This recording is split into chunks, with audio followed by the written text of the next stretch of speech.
Yeah, one of the priorities we had when we got the job a little bit more than a year ago, and certainly building it now in year two, is to try to recognize some of the past success and tradition. I think Ole Miss has some, for lack of a better word, just kind of sneaky tradition. A lot of really good coaches, really good players, really good eras in basketball here.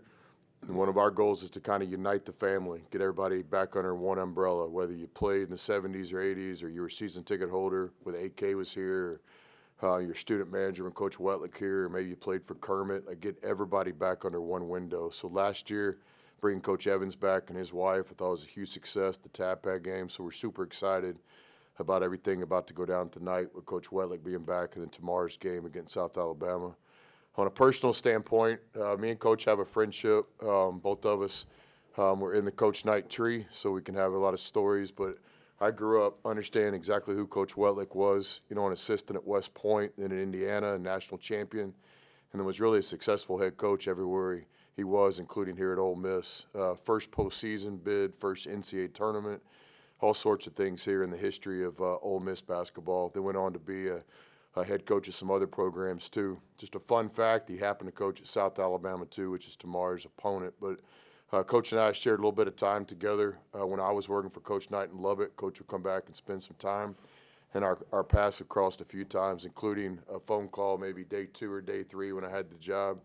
Talked to Coach on the phone. He was very, very complimentary of his time in Oxford. I know this, my short time here, not a day goes by where I'm not on the square or in the office or getting an email or something where somebody has something positive to say about Coach Weltlich and his time at Ole Miss. In a lot of ways, really started the build of the program that we're trying to continue today. So we're really pleased to have Coach back. I asked him to come up here. He's gracious enough to do it. So if anybody has a question about tomorrow's game with South Alabama, we can roll down that road real quick. But really wanted to give you guys an opportunity to talk to Coach Weltlich as well. Yes. Coach, just what does it mean to come back and be honored and back in the building that you had so much success in? Well, We're not in that building. yeah. That was the building I was recruited to. They only missed it by about 40 years when they hired me. But no, I want to give Coach Beard all the credit, and it's very interesting what he's done, and I think it speaks a lot to the man. He just it's a thrill for me, and when we talked, the prerequisite was, he said, well, we'd like to bring you back and honor you. And I said, well, that sounds good, but how about if we make sure that we're honoring the players? And fortunately, I think some of them are going to be here, and of course that goes way back. But we kind of got the thing going, and that was great. And he's doing a super job. You can tell already just in a short amount of time, and he's won everywhere that he's been. But it's quite an honor. It's an honor for me to be invited back, but it's even a greater honor because the players are going to be recognized. And I mean, we've invited. I've got my secretary who's so gunned up that she can't wait to be back. But she was the only one I had when I was here for the 5 years. And I mean, when you can touch people like that are excited about being recognized for what little part they were perceived to have played, then that's all that matters to me. I'm just excited to see the grins on their faces and my former coaches and doctors and managers and you name it. I mean, we just invited the whole group back, and we'll see. But the key here is not to let them tell any stories. That's always the most important part is I'll tell the stories, and they need to sit and listen and pretend like I'm telling the truth. Yeah, we got the door locked, Coach. Yeah. Coach, Chris mentioned a second ago, it was the first time that this program had been to the NCAA tournament in that year, 1980, 1981. Just, you recall just how special was that moment for you as a coach and for the program that you took over at that point? Well, it's funny because we had gone to the NIT the year before, and that was the first postseason tournament they'd ever played in. And what was great about that, and we may still hold the record, I mean, the people here were so starved for good basketball that when they opened the ticket sales for the NIT, the people waiting were wrapped around the arena, and I think we had the fastest sellout ever in the history of the NIT. Now, but that was really something. And then from where we came, from that point on, I'll tell you a quick story, and this is where you get a lot of pleasure, and Coach can relate to this. So we recruited kids, great kids, and you know, only thing I ever promised them was, nobody's going to work harder with you, and you're going to be with good people. Well, that was, I don't know how many of you are old enough to remember back in the day, but that's when Dominic Wilkins was at Georgia and Sam Bowie was at all these guys, Ricky Brown at Mississippi State and everything else. Well, we would have we would recruit, and then in the spring, late spring, they'd have like a conference call where they would talk to all the coaches about how their recruiting went. And I'll never forget this. So they get to us, or they get to Georgia, and somebody from the Mississippi group says, well, what do you think about how Ole Miss is recruited? And the damn guy says, the assistant coach says, well, we don't even know any of those guys because we don't recruit them. And I'm thinking, well, you know, I thought we had pretty good players. Well, guess what? We end up playing them in the finals and beating them in the finals. And I went down to Durham, and I said, when we were shaking hands, I said, you know, we congratulate you. I said, you know, those guys that I recruited, they're really pretty good. And he just had that look in his face. But it was really great for the community. They were starved, and they had gone through a lot before me, and then even with me when we started. But I don't know if there's ever been a community that took us to heart like they did. You know, we're a little bit like what Coach is trying to do here.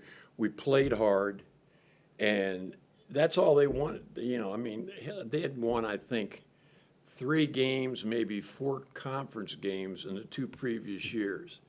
And it was just a completely different culture.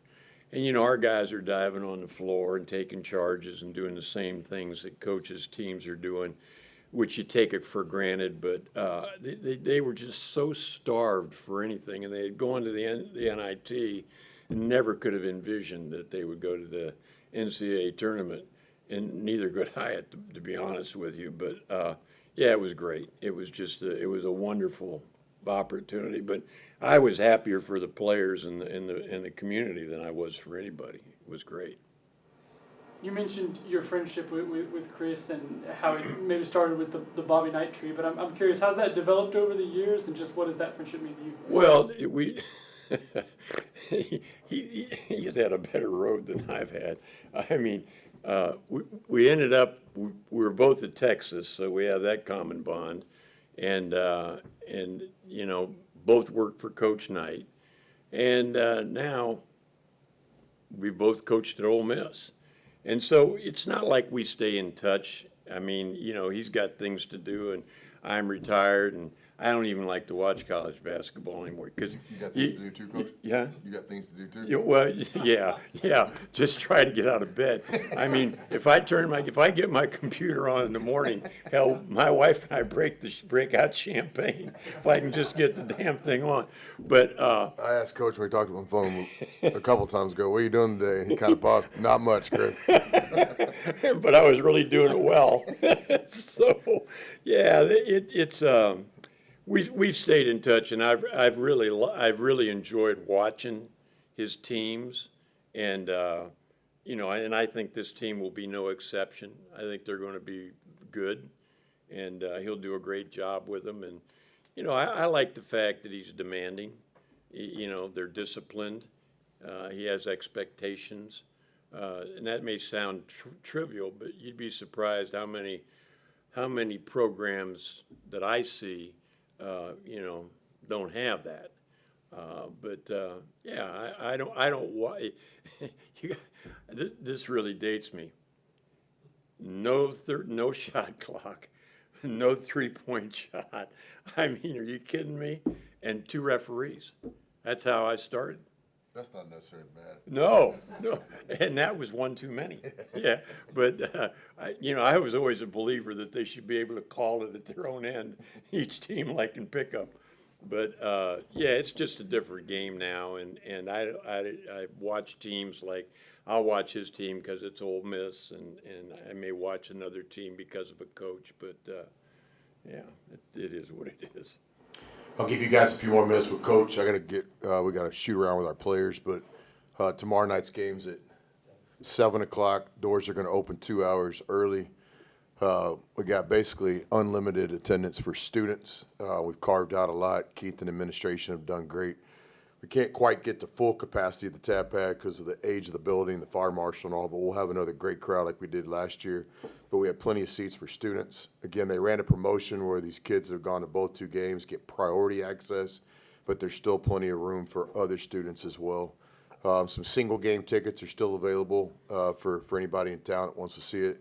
We got some cool stuff lined up tonight for Coach Weltlich to meet our team, and then his former players will start rolling back in town. And so lots of things going on around the game, but appreciate you guys pubbing it. Before I step out, any questions for me about our team or about the game? Or I'll let you guys talk to Coach Weltlich. Wasn't here Friday, but just kind of your thoughts after watching the film from that game against Grambling, and your takeaways. Yeah, kind of consistent with what I said. I'm going to start by saying Grambling's a good team. I wasn't going to let this turn into a story where, what happened, Ole Miss in the top 25, looked like they had a close game against Grambling. No, we were pleased to win the game. Grambling made the NCAA tournament last year. They won a game in the NCAA tournament last year. They played Purdue about as well as anybody played them for 25 minutes. 7 players returned from their team last year, so not to turn this into another Grambling commercial, but it starts right there. We knew we were going to have to play well to win the game. Now, we didn't play as well as we wanted to. I think we had an 11-point lead with under 8 minutes left, and that's where we could have separated and left the building feeling a bit better about ourselves, but give Grambling a lot of credit. Our team just continues to be a work in progress for sure, offensively trying to find that balance and, when to be aggressive, but also when to kind of share the ball. And then defensively, we're off to a good start in a lot of ways, to force that many turnovers. I think this early season, we're one of the best teams in the country right now in turnovers forced. But we have some real areas we're trying to improve in, rebounding being one of them. So I was pleased that we beat a good team in Grambling, but obviously we got to play better. And, you talked about the challenge of, the rim protection that Grambling had. Going into this matchup in particular, in what ways do you feel like your team will be challenged the most? Yeah, with South Alabama, to me it starts with Richie. He's a really good coach. He's built a program there to sustain. They've had postseason success. He recruits well. Richie used to be at Clemson, where he's a part of the NCAA tournament, so he's one of the best coaches in the country. And those of us that know him know that. His team presents a lot of challenges because basically kind of a unique style of play. They play a lot of zone defense. I don't know if they played 1 minute of man-to-man defense in this early season. So we'll have to be on point. And then offensively, they do a great job of being aggressive in the open court, but then having some real discipline in the half court, kind of some Princeton-type action with back cuts and ball movement and handoffs and this kind of stuff. So to me, it's one of these kind of scout and report style of play games. We might not see a team the rest of the season that plays exactly like South Alabama likes to play, so we'll have to be on point. Any more questions for Coach Beard? All right, I'll let you guys spend a few more minutes with Coach Weltlich. You said you want tomorrow night to be more about your former players here, but does that add a little anything extra for you? It was really ironic because I'm not sure. I'm not sure that they really, until they did it. I can remember Case Win Case. I get it asked backwards, but anyhow, when he called to tell me about this, and I said, who are you playing? He said, we're playing South Alabama. I said, you got to be kidding me. I said, I started at Ole Miss and I ended up at South Alabama. He said, you're kidding. I said, no. And, but no, I mean, I really enjoyed being there, and we had good players there, and we did some things, but I'm way beyond, I'm almost beyond life right now. I just turned 80. I mean, so what the heck, I just try to get by, and so I don't even, I'm just hoping I'm gonna remember half these guys' names tonight. So anyhow, we'll see what happens. But no, there's no added incentive, to see either one win. I'm pulling for Ole Miss, obviously, because this is where I started, and they're doing this for us. But had a good experience in South Alabama too. Did you ever think Ole Miss would have a building like this for basketball? Well, yeah, I thought they were going to have it in 1977 or 78 because that's what they told me when they recruited me here, and I'm going, it's about 40-year miss, but I thought they would at some point, and the thing about too, back then the SEC wasn't the SEC like it is now. I mean, the money that they're doling out. And it's crazy. I mean, when I came here, I probably shouldn't say this, and it may not be totally accurate. They were close to being bankrupt.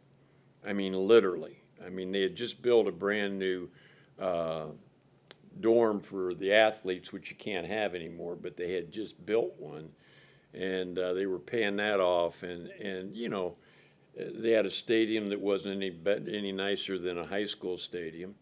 And they were forced to play most of their games in Jackson, which was crazy. And we had 3 restaurants, and 2 of them were in hotels. And from University Street on out to 6, I think we had a bowling alley, the Ramadi Inn, and I remember that there was a convenience store because our guys at the end of the night would always go out there because they fried chicken out there. And at the end of the night, they had to get rid of it. Our guys would always go out and get the chicken. I mean, it was a different animal back in the day. And I came back probably 20 years later and did not know where I was at. We didn't have a mall, a 9-hole golf course, which I didn't play golf really much anyway. But it's really something now. I mean, and it is what it is. There's a gentleman. I'm getting off on something now that probably isn't going to be of interest. There's a gentleman that's going to be here tonight. Do most of you know Robert Kayak? See, Robert Kayak was here when I first came. He was an assistant dean at the law school and had been a professional football player and went to Yale and came back and loved Ole Miss. And somehow we kind of hooked up. And he understood athletics, and so he helped me recruit. We got to be very, very good friends and still are. But, he brought the University of Mississippi into the 21st century. I mean, the reality of it is that they were losing students. It was perceived, to be the heart of Dixie. And he came in and made some really hard decisions. And look what we have now. I got a question for the old guys back here, but why in 1976 was this the place that you thought you should go to when you were 31 years old and right out of a national championship within, why here? What? Well, it's kind of, somebody asked me one time, they said, where'd you coach? And I said, any place that would have me. And I was next in the pecking order kind of at Indiana. And the job opened, and a lot of the job, there weren't a lot of great jobs, and most of the great jobs, they weren't firing coaches every other year. You were lucky if you had, 25 openings. And I guess it was the point. I had been with Coach for 7 years at West Point for 2, and then on to Indiana, and we had done just about everything we could do. I mean, it's still the last unbeaten national championship team. And it was such an interesting fit, and he got me involved in the job. And it was kind of one of those things where Coach would kind of tell you if you should or shouldn't be interested. And he was back in the day, I mean, if he made a call, you probably were going to get the job. And I didn't know any better. I didn't really know anything about Ole Miss. And, but it was a job, and I thought I was ready to, get a job. And, back then, you're not going to get the head coaching job at Kansas or UCLA or everybody had to start somewhere. And I don't even think there was another head coach that applied. I think Wim Sanderson was at Alabama, might have been one of the guys that was being considered. And, I just figured you had no place to go but up. You got to remember, I think it was about 10 years before there when they said that the Sports Information put out the great thing. I don't know if a lot of you guys know this, but they put out a thing that went national. I think it was in Sports Illustrated. And it was that Eddie Crawford had been promoted from head basketball coach to freshman football coach. Had been promoted. And I'm going like, well, I got to be able to do that good. We didn't have a real high bar. I mean, I had a chance. So I guess that's a roundabout answer, but there weren't a lot of jobs open. It was I was ready to go, and he thought this would be a pretty good fit, and that's just kind of the way it worked out. And I was lucky because, Johnny Vaught was a man's man and was a hell of a guy for you guys that are older that know him. And then I ended up with Warner Alford, and he was the same way. But I mean, they were athletic directors that had been in sports, which you don't have a lot of that now. They're hiring marketing guys and they're hiring businessmen, but they understood. And so they were going to give you time, and they were going to be patient, and they weren't going to get in your business, and they didn't think they knew how to coach better than you did. And they didn't feel like, well, if the alumni that was given the big donation called and said, we need to make a change, they had some cubes, and they just say, no, that isn't the way this works. So I came along at a good time to get a job as an assistant coach at Indiana for here. But that's kind of how it worked. Any more questions? All right. I appreciate your patience. Yeah. But anyhow, it's nice that you see. We would have never had this. I don't think we had.